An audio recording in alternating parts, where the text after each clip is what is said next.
지시기 전 마지막으로 예루살렘을 방문하셨을 때의 이야기입니다. 예수님께서 예루살렘에 입성하시는 모습 속에는 몇 가지 특별한 점이 있습니다. 우선 사람들이 종려나무를 흔들었다는 것입니다. 오늘 본문인 누가복음에는 기록이 생략되었지만 예수님을 환영하는 사람들은 종려나무 가지를 흔들면서 예수님의 입성을 환영했습니다. 요한복음 12장이 이렇게 기록합니다. 종려나무 가지를 가지고 맞으러 나가 외치되 호산나 찬송하리로다 주의 이름으로 오시는 이 곧 이스라엘의 왕이시여 하더라. 오늘 우리가 지키고 있는 종려주일이라는 이름이 여기서 유래했습니다. 사람들이 예수님을 환영할 때 종려나무 가지를 흔들었다는 것은 단순히 시각적인 효과를 위해서 나뭇가지를 흔들었다는 것보다 훨씬 더 깊은 의미가 있습니다. 여기에는 자신들이 환영하는 예수님이 어떤 분이신가에 대한 고백과 동시에 그분에 대한 기대가 담겨 있습니다. 종려나무는 대추야자 나무를 말하죠. 이 나무에서 열리는 열매는 우리나라에서 나는 대추와 모양은 비슷하지만 그 크기가 두세 배 정도 큽니다. 사막의 오아시스 주변에서 자라는 나무로 우리에게 흔히 기억되는 이 나무는 꽤 높이까지 뻗어 자라는 나무입니다. 출애굽의 역사를 기록하고 있는 출애굽기 15장에 의하면 이스라엘 백성들이 출애굽하여서 엘림이라는 곳에 도착했을 때도 거기 이 나무가 70그루 있었다는 기록이 나옵니다. 종려나무는 생명력이 아주 강한 나무입니다. 심지어 불에 타도 불에 탄 그루터기에서 다시 싹이 나고 자랄 만큼 생명력이 강합니다. 그래서 유대인들에게 이 나무는 승리와 부활을 상징했습니다. 오늘날 붙여진 종려나무의 긴 학명 속에도 피닉스, 불사조라는 말이 들어가 있습니다. 피닉스는 500~600년마다 스스로 불 속으로 들어가서 죽고 그 잿더미 속에서 다시 태어난다는 전설 속의 새이죠. 종려나무의 학명에 이런 이름이 사용된 것을 보면 그 끈질긴 생명력을 인정받은 셈이라고 볼 수 있습니다. 이스라엘에서 이 나무는 그래서 민족의 번영과 부활이라는 민족주의적 상징으로 사용됐고, 예수님 당시의 이스라엘은 로마의 압제를 받고 있는 상황이었기 때문에 이러한 의미가 더욱 부각되었습니다. 유대의 열심당원들이 로마의 수비대를 몰아내고 예루살렘을 장악했던 시절이 있었습니다. AD 68년부터 70년까지 해당되는 역사이죠. 비록 짧은 기간이었지만 예루살렘을 탈환한 유대인들에게는 매우 뜻깊은 사건이었습니다.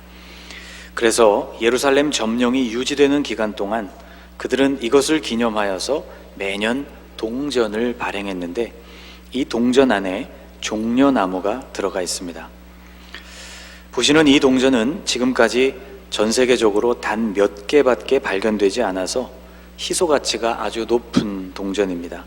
동전의 한가운데를 보면 종려나무가 큼지막하게 들어가 있습니다. 독립국가로서의 이스라엘이 다시 부활했다는 상징이었습니다. 그런데 이로부터 얼마 지나지 않은 AD 70년에 로마의 디도 장군이 다시 예루살렘을 함락시켰습니다. 로마도 이것을 기념해서 동전을 만들었죠. 금, 은, 동, 다양한 재료를 사용해서 여러 가지 버전의 동전들을 만들어냈는데 흥미로운 것은 이 동전에도 종려나무가 등장한다는 것입니다. 사진에 보이는 이 동전은 구리로 만들어진 버전의 동전인데 동전의 둘레에는 유대아 캅타, 유대 정복되다 라는 문구가 쓰여 있습니다. 새겨진 형상을 보면 가운데 종려나무가 있고 그 왼편으로는 창을 든 로마인이 오른쪽을 응시하며 서 있습니다. 창과 칼을 들고 있는 위풍당당한 모습이죠. 당시 황제였던 베스파시안 혹은 그의 아들이었던 디도일 것이라고 흔히들 이야기합니다. 디도는 유대의 반란을 진압한 이후 그의 아버지를 이어 황제의 자리에 올랐던 인물이죠. 그 나무의 오른쪽으로는 나무를 등지고 앉아있는 유대인의 모습이 새겨져 있습니다. 유대인의 모습은 절망에 가득한 모습, 고개를 떨구고 울고 있는 모습입니다. 똑같은 종려나무를 소재로 독립과 정복의 역사를 각각 그리고 있는 것이죠. 왜 이스라엘 백성들이 종려나무 가지를 흔들면서 예수님을 환영했는지 알만합니다. 이스라엘의 독립이 메시아에게 달려있다고 믿었던 그들은 예수님이 바로 그런 분이라고 기대하면서 주님을 환영했던 것입니다. 또 오늘 본문에 의하면 사람들은 자기의 겉옷을 길에 폈다고 했습니다. 36절이 이렇게 증언하죠. 가실 때에 그들이 자기의 겉옷을 길에 펴더라. 예수님께서 예루살렘으로 들어오시던 날 사람들은 종려나무 가지를 흔들기도 했고 자신들의 겉옷을 길에 펴기도 했던 것 같습니다. 요한복음에는 종려나무를 흔들면서 환영한 사람들의 이야기가, 누가복음에는 겉옷을 길에 편 사람들에 대한 이야기, 그리고 마태복음과 마가복음에는 그 둘 모두가 언급되고 있습니다. 유대인들에게 있어서 겉옷은 한 사람의 지위나 신분, 명예나 사회적인 위치를 드러내주는 아주 중요한 물건이었습니다. 자신의 모든 것을 상징하는 물건을 바닥에 깔았다는 것, 그리고 예수님이 그 위를 지나가시도록 했다는 것은 예수님을 왕으로 인정했다는 의미였습니다. 분열왕국 시대에 북이스라엘의 새로운 왕으로 예후라는 인물이 기름 부음을 받았을 때 이 사실을 뒤늦게 알게 됐던 장관들이 예후 앞에 자신들의 겉옷을 황급히 깔았다는 이야기가 열왕기하 9장에 나옵니다. 무리가 각각 자기의 옷을 급히 가져다가 섬돌 위 곧 예후의 밑에 깔고 나팔을 불며 이르되 예후는 왕이라 하니라. 그를 왕으로 인정한다는 표현이었던 것이죠. 오늘 본문 35절을 보면 제자들도 자신들의 겉옷을 사용했다고 했습니다. 그것을 예수께로 끌고 와서 자기들의 겉옷을 나귀 새끼 위에 걸쳐놓고 예수를 태우니 라고 기록했습니다. 안장이 없으니 나귀와 그것을 타셔야 할 예수님 사이에 겉옷을 포개어 깔아서 안장 역할을 하게 했던 것이죠. 예수님께서 걸터 앉으신 그 아래에 자신들의 겉옷을 깔았다는 것은 단순히 옷 하나를 희생시켰다는 의미가 아닙니다. 왕이신 예수님이 자신들의 모든 것보다 더 소중하신 분이심을 드러내는 행동이었죠. 제자들이 겉옷을 나귀 위에 펼친 것은 그들이 예수님의 제자였으니 그럴만하다고 볼 수 있습니다. 그런데 백성들은 이보다 훨씬 더한 마음을 표현했습니다. 그들은 겉옷을 길에 폈습니다. 자신들의 겉옷은 예수님의 방석이 되거나 그 발에 밟히는 정도가 아니었고 예수님이 타고 계신 나귀에게 밟히게 됐습니다. 길을 가는 나귀가 볼 일이라도 본다면 겉옷은 무참히 더러워지고 말 것이었죠. 백성들은 그래도 좋았습니다. 예루살렘으로 들어오시는 예수님께서 메시아로서의 역할을 제대로 감당해 주시기만 한다면 겉옷이 아니라 더 귀한 것도 희생할 마음이 있었던 것이죠. 자, 여기까지는 백성들이 예수님을 환영하기 위해서 했던 일들입니다. 예수님께서 그것을 원하셨든지 원치 않으셨든지 당신의 의지와는 상관없이 백성들 마음대로 예수님을 환영한 것이었죠. 그런데 우리는 오늘 본문에서 예수님 스스로가 취하신 입성의 모습을 보게 됩니다. 예수님께서는 맞은편 마을로 제자 둘을 보내시면서 거기 매여있던 나귀를 끌고 오게 하셨습니다. 이르시되 너희는 맞은편 마을로 가라. 그리로 들어가면 아직 아무도 타보지 않은 나귀 새끼가 매여있는 것을 보리니 풀어 끌고 오라. 주인의 양해를 구한 것도 아니었습니다. 만일 주인이 그것에 대하여 항의하면 이렇게 대답하라고만 말씀하셨죠. 만일 누가 너희에게 어찌하여 푸느냐 묻거든 말하기를 주가 쓰시겠다 하라 하시매. 주님은 이렇게 데려온 나귀 위에 오르셨습니다. 그리고 그 나귀를 타고 예루살렘으로 들어가셨습니다. 복음서에서 예수님의 생애와 행적을 아무리 읽어보아도 그 이전에 예수님께서 나귀나 혹은 그와 비슷한 짐승을 타셨다는 기록을 찾아볼 수가 없습니다. 마태복음과 요한복음에서는 예수님께서 나귀 새끼를 타신 것이 구약 예언의 성취라고 선언하고 있습니다. 마태복음 21장과 요한복음 12장에서 스가랴 9장에 나오는 말씀을 인용하고 있습니다. 시온 딸에게 이르기를 내 왕이 내게 임하나니 그는 겸손하여 나귀 곧 멍에 매는 짐승의 새끼를 탔도다 하라 하였느니라. 요한복음 12장에도 똑같은 말씀을 인용하고 있죠. 이 말씀은 스가랴 9장 9절에 나오는 말씀의 인용입니다. 거기 이렇게 예언되어 있습니다. 시온에 따라 크게 기뻐할지어다. 예루살렘에 따라 즐거이 부를지어다. 보라 내 왕이 내게 임하시나니 그는 공의로우시며 구원을 베푸시며 겸손하여서 나귀를 타시나니 나귀의 작은 것 곧 나귀 새끼니라. 구원을 이루실 왕 예수님은 어린 나귀를 타고 오신다고 되어 있습니다. 어린 나귀를 타셨다는 것은 분명히 겸손한 행동이었습니다. 당시 권세자들은 나귀가 아니라 말을 탔기 때문이죠. 로마에서 파견한 총독이 새로 부임할 때에나 분봉왕이었던 헤롯이 움직일 때에도 분명히 말이 사용되었을 것입니다. 말에 비한다면 나귀는 상당히 겸손한 탈 것이었죠. 그런데 우리가 주목해야 하는 것은 예수님께서 말이 아니라 나귀를 타셨다는 점이 아닙니다. 그것은 평소에는 짐승을 타고 예루살렘에 입성하신 적이 없으셨던 주님께서 이번에는 어째서 이렇게 주목받는 모습을 스스로 선택하셨느냐 하는 부분입니다. 예수님은 공생의 3년 동안 이스라엘 전역에서 이미 유명 인사가 되어 계셨습니다. 그분이 움직이시는 곳으로 수많은 군중들이 몰려다녔기 때문에 주님은 거의 사생활이 없으셨죠. 3년간 이스라엘 전역에서 행하신 기적과 또 주님이 선포하신 말씀으로 인해서 메시아에 대한 기대감은 최고조에 이르렀습니다.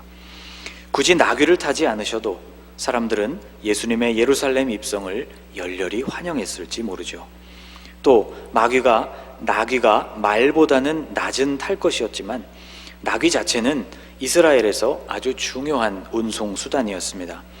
나귀는 사람이 타거나 또는 짐을 싣기 위해서 사용되는 아주 소중한 동물이었습니다. 요즘으로 비유하자면 자동차쯤 된다고 할까요? 명절을 맞아서 예수님께서 예루살렘을 찾아오신 것이 이번이 처음은 아니었습니다. 유대인이라면 적어도 1년에 3번 유대인이 맞는 중요한 절기가 되면 예루살렘을 방문하는 것이 의무였기 때문이죠. 그런데도 예수님은 평소와는 달리 이번만큼은 아주 눈에 띄는 모습을 일부러 갖추신 채 예루살렘으로 들어가고 계신 것입니다. 주님은 왜 이런 선택을 하신 것일까? 나귀를 일부러 준비시키시고 그 위에 올라타신 주님께서는 그 주님에게는 분명히 의도가 있었습니다. 이전까지 주님은 당신의 사역을 아주 조용히 진행하셨습니다. 예수님이 귀신들을 내어 쫓으실 때 그 귀신들은 예수님이 누구이신지에 대해서 분명히 알고 있었습니다. 그런데 예수님은 그 귀신들을 내쫓으실 때 당신의 존재에 대하여 그들이 발설하는 것을 허락지 않으셨습니다. 마가복음 1장에 이렇게 기록되어 있습니다. 예수께서 각종 병이 든 많은 사람을 고치시며 많은 귀신을 내쫓으시되 귀신이 자기를 알므로 그 말하는 것을 허락하지 아니하시니라. 또 누가복음 4장에는 이렇게 기록됐죠. 여러 사람에게서 귀신들이 나가며 소리질러 이르되 당신은 하나님의 아들이니이다. 예수께서 꾸짖으사 그들이 말함을 허락하지 아니하시니 이는 자기를 그리스도인 줄 알미러라. 또 치유받은 사람들에게도 그 일을 알리지 말라고 그저 조용히 자신의 삶으로 돌아가라고 말씀하실 뿐이었습니다. 맹인들의 눈을 뜨게 해줬을 때에도 아무에게도 알리지 말라고 엄하게 경고하셨죠. 나 환자를 치유해 주신 이후에도 아무에게도 말하지 말고 단지 제사장에게 가서 자신이 깨끗하게 되었다는 것만을 보이고 자신의 삶으로 돌아가라는 말씀만을 하실 뿐이었습니다. 이상 살펴본 이러한 본문들은 모두가 각 복음서의 앞부분에 위치하고 있는 말씀입니다. 그러니까 이렇게 말씀하셨던 때는 예수님의 초기 사역이었다는 것이죠. 초기 사역을 감당하시면서 당신이 누구인지가 너무 빠르게 전파된다면 공생애 동안 하셔야 할 일을 다 마치지 못한 채 십자가를 지셔야 하는 일이 너무 빠르게 다가올 수도 있었습니다. 주님은 당신의 사역, 가르치시고 하나님의 나라를 선포하시고 약한 것들을 고치시는 사역을 충분하게 진행하실 시간이 필요하셨던 것입니다. 그러나 이제는 때가 이르렀습니다. 이번 입성에는 십자가라는 분명한 목표가 있었습니다. 이번 입성을 통해서 주님은 당신이 누구이시며 어떤 죽음을 맞이하게 될지를 사람들에게 분명히 알리려고 하신 것입니다. 마지막으로 예루살렘에 입성하시기 직전 예수님은 나사로를 살리셨습니다. 바로 우리가 지난 주일에 그 말씀을 묵상했죠. 이 일 때문에 바리새인들은 예수님을 죽이기 위한 구체적인 작업에 들어갔습니다. 이날부터는 그들이 예수를 죽이려고 모의하니라고 요한복음 11장이 기록하고 있죠. 당신의 공생의 사역에 있어서도 막바지였고 상황도 막바지였습니다. 예수님은 잠시 에브라임으로 피신하셔서 예루살렘에 들어가실 마지막 준비를 하셨습니다. 그리고 예수님을 잡으려는 사람들은 예수님께서 6월절에는 반드시 예루살렘에 올라오실 것을 예측하고 예수님을 기다렸죠. 56절이 이렇게 이어집니다. 그들이 예수를 찾으며 성전에 서서 서로 말하되 너희 생각에는 어떠하냐? 그가 명절에 오지 아니하겠느냐 하니. 그리고 드디어 때가 이르렀습니다. 이제는 예루살렘에 들어가셔서 고난을 받고 십자가를 지셔야 할 때였죠. 주님은 오히려 아주 공개적으로 모든 사람들의 환영을 받으시면서 입성하셨습니다. 사람들이 예수님을 정치적인 해방자로 기대하는 것은 어쩔 수 없으셨지만 당신은 만왕의 왕이 분명하셨습니다. 앞으로 맞이하게 될 죽음 역시 한 랍비로서의 죽음이 아니라 창조주로서의 신분을 가진 왕의 죽음이었습니다. 예수님께서 선택하신 이런 입성의 방법으로 인하여서 예수님을 잡으려는 사람들은 오히려 허를 찔리게 됐을 것입니다. 6월절에는 반드시 예루살렘에 들어올 예수를 어떻게 찾아서 체포할까를 고민하고 있었는데 이렇게 드러내놓고 입성을 하실 줄은 몰랐겠죠. 환영하는 인파가 무척 많았기 때문에 그들은 함부로 예수님께 손을 댈 수 없었습니다. 보통 명절에는 예루살렘으로 많은 사람들이 몰리게 됐고 민족주의에 대한 마음이 그 어느 때보다도 고조되었기 때문에 로마는 보통 밀란에 대한 대비책으로 예루살렘의 경비를 평소보다 더욱 강화하곤 했습니다. 당시의 예루살렘 역시 예수님께서 활동을 시작하신 이래로 그 어느 때보다 긴장이 감도는 예루살렘이었습니다. 로마 진영은 긴장했고 대제사장의 무리들은 이빨을 갈며 죽일 기회만 노리는 그때에 예수님은 모든 백성들의 환영을 받으시면서 예루살렘 성으로 들어가셨습니다. 사람들은 최고의 찬사를 예수님께 드렸죠. 이르되 찬송하리로다 주의 이름으로 오시는 왕이여 하늘에는 평화요 가장 높은 곳에는 영광이로다 하니. 주의 이름으로 오시는 왕, 메시아이신 주님께 참으로 어울리는 찬양이었습니다. 바리새인들은 이런 말을 하는 신성모독적인 사람들을 마땅히 막아야 하지 않겠느냐고 했지만 예수님은 오히려 그들의 찬양이 합당하다고 말씀하셨습니다. 대답하여 이르시되 내가 너희에게 말하노니 만일 이 사람들이 침묵하면 돌들이 소리 지르리라. 만일 이 사람들이 찬양을 멈추고 침묵하게 된다면 돌들이 같은 내용으로 소리치며 찬양하게 될 것이라는 말씀이었습니다. 예수님의 입성을 바라보는 여러 시선이 있었고 동시에 예수님의 마음에도 여러 마음이 교차하셨을 것이라고 생각됩니다. 환영하는 사람들의 찬송을 기쁘게 받으시고자 하는 마음과 반면 예수님을 이스라엘의 나라의 해방자로만 기대하고 있는 그들의 갈망을 안타까워하시는 마음이 드셨을 것입니다. 또 이제 곧 그 환영의 외침이 십자가에 못 박으라는 외침으로 바뀌게 될 것이라는 것과 실제로 당신이 감당하셔야 할 대속의 무게를 생각하시면서 착잡한 마음도 드셨을 것입니다. 주님은 왕으로 입성하셨습니다. 그분은 왕이셨습니다. 온 우주를 창조하신 창조주이셨습니다. 이제 그분이 육신을 입으시고 이 땅에 오셨던 그 목적을 이루시는 순간을 맞이하게 되셨습니다. 이런 생각을 가지고 오늘 본문을 읽게 되면 위하여 죽어야 할 그 사람들을 둘러보시는 주님의 눈빛이 우리의 눈에도 보이는 듯합니다. 사람들의 기대와 같이 예수님은 왕이셨고 그 왕권으로 세상의 통치자들을 간단히 무력화시키실 수 있으셨습니다. 그러나 주님은 오히려 그 권세 아래로 들어가시기 위해서, 그 불의하고 욕심으로 얼룩진 세상의 권세 아래로 들어가시기 위해서 당신의 왕관을 포기하신 채 예루살렘으로 들어가고 계셨습니다. 호산나, 이제 구원하소서라는 백성들의 간구가 이루어지기 위해서 주님은 죽으셔야 했습니다. 이렇게 생각하면 호산나 찬양이 얼마나 잔인하게 느껴지는지 모릅니다. 아무것도 알지 못한 채 예수님을 환영하던 그 사람들처럼 여러분, 오늘 우리도 예수님을 그렇게 생각할 수 있습니다. 예수님이 오셔서 내 삶의 성공과 번영을 가져다 주시기를 소망하며 호산나를 외칠 수도 있습니다. 그러나 우리는 오늘 분명히 기억해야 합니다. 주님이 육신을 입고 우리 곁으로 오신 것은 죽으시기 위함이었습니다. 날 위해 죽으시고 그 대신 나를 살리시기 위함이었습니다.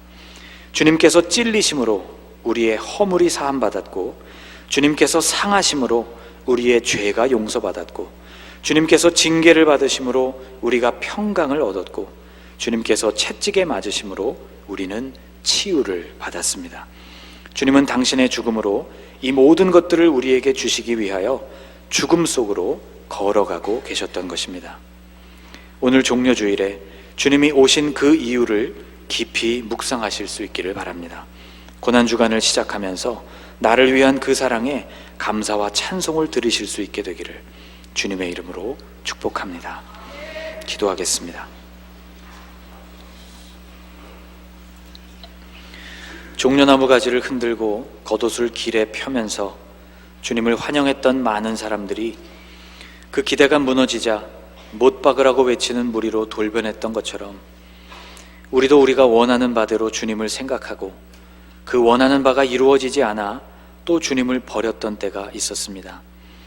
예루살렘으로 입성하시는 예수님의 마음이 어떠셨을지, 또 지금의 나를 바라보시는 주님의 마음이 어떠실지를 헤아리는 백성이 되게 하옵소서. 창조주의 자리를 버리시고 육신을 입으셨고 그 육신과 영혼에 가해지는 대속의 무게를 고스란히 받으셨으며 죽음을 온전히 맞으신 주님, 이 놀라운 사랑 앞에 우리가 지금 서 있습니다. 예루살렘을 보시며 눈물을 흘리신 것처럼 오늘 우리를 보시며 탄식하며 눈물을 흘리시지 않도록 이 놀라운 사랑에 감사하게 하시고 부르신 소명을 따라 신실하게 살아가는 성도들이 되게 하여 주옵소서. 예수님의 이름으로 기도하옵나이다. 아멘.